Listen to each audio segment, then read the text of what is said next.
Joining me now is a man not known for sitting on the fence. He passionately opposed the invasion of Iraq, and now he feels that Hezbollah is justified in attacking Israel. The Respect MP for Bethnal Green is in our central London studio. A very good evening, good morning rather, to you, Mr. Galloway. How do you justify your support for Hezbollah and its leader, Sheikh Hassan Nasrallah? A preposterous way to introduce an item, and what a preposterous first question. 24 years ago, on the day my daughter was born, and I've just celebrated her 24th birthday, I had to dash to the maternity hospital to see her given birth from a mass demonstration in London against the Israeli invasion and occupation of Lebanon. Israel has been invading and occupying Lebanon all of my 24-year-old daughter's life. The Hezbollah are a part of the Lebanese national resistance who are trying to drive, having successfully driven most Israelis from their land in 2000, Israel from the rest of their land, and to get back those thousands of Lebanese prisoners who were kidnapped by Israel under the terms of their illegal occupation of Lebanon. It's Israel that's invading Lebanon, it's Israel that's attacking Lebanon, not Lebanon that's attacking Israel. You've just been carrying a report of 10 Israeli soldiers on the border getting ready to invade Lebanon, and you ask us to mourn that operation as if it were some kind of war crime.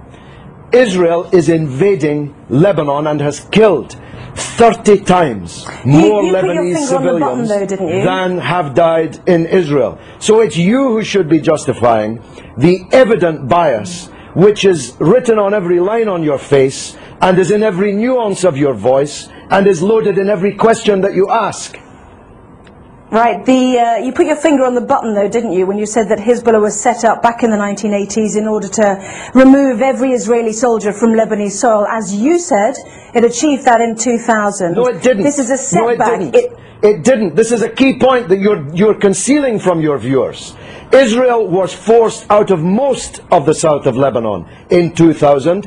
It still occupies a part of Lebanon since 2000. The Shebaa Farms area, which is subject to this latest UN draft resolution. Thousands of Lebanese prisoners have been kidnapped by Israel. Hezbollah I spoke just a moment ago to the Israeli Foreign Ministry spokesman who said that the 3 Lebanese who have been captured, perhaps you'd like to use that word, have been before a judge and been through a court of law. Oh, please, have a slightly longer memory than 4 weeks. I'm talking about the thousands of prisoners taken during the 18 years of Israeli occupation, illegal occupation of South Lebanon. These are the prisoners that have to be released in exchange for the Israeli soldiers that were captured at the beginning of this wave of the crisis.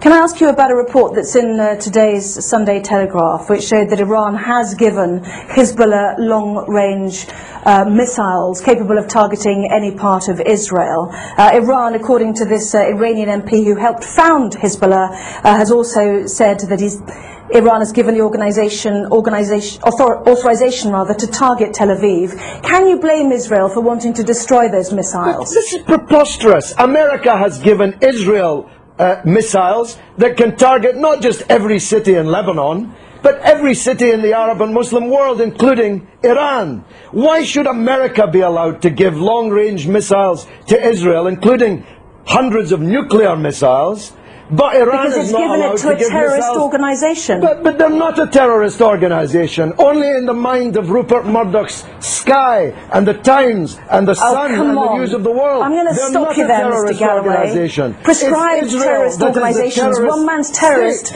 is another man's freedom fighter. We know that perfectly well. In most people's eyes, they are deemed to be. They had a choice, didn't they? Let's understand this. They had a choice, like the IRA, to take on politics. Listen, Anna. I'm saying they had a choice to absorb the idea of politics. They've got 2 Hezbollah cabinet ministers. Anna, one man's terrorist is another man's freedom fighter. You are totally wrong in saying that in most people's eyes, Hezbollah are terrorists. In most people's eyes, Israel is a terrorist state. It's the fact that you cannot comprehend that fact that leads to the bias which runs through all of your reporting and every question that you've asked me in this interview.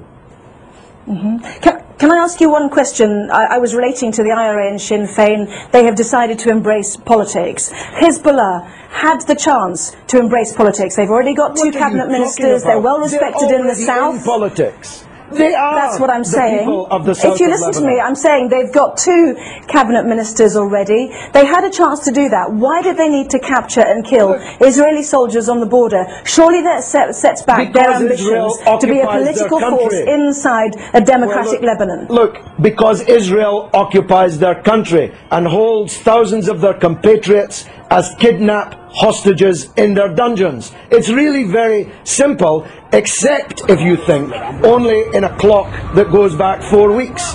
If you know, and you're old enough to know better, that this origins of this conflict are not 4 weeks or 4 years or 14 years, but are decades old. You want people to think that the crisis started when the clock started ticking on Sky News. No, I don't. I don't the people in Lebanon I want to ask you one.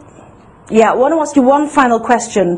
Do you think that the 4 weeks that we've seen, as you mentioned, the 26 days of this crisis, has set back Hezbollah's ambitions? Not only are Israeli soldiers now over the border. Let me finish. Let me finish. Would you mind letting me finish, please? Not only are Israeli soldiers over the border in sizable numbers, but also there claims to be a good political organisation to help a democratic Lebanese government with the Syrians who've also now left an independent state. That has also come to blows as well. What a silly question. What a silly person you are. Hezbollah is winning the war. You can see it on the other half of the screen. Hezbollah is more popular today. That was not my question. Hezbollah is more popular today in Lebanon, amongst Christians, amongst Sunnis, amongst Shiites, amongst all Arabs, amongst all Muslims, than it has ever been. It's Israel who's lost the war, and Bush and Blair, for politically organising the war, who've lost politically. This is a defeat for Bush and Blair and Israel. Everybody but you can see it. Let me separate out that question then.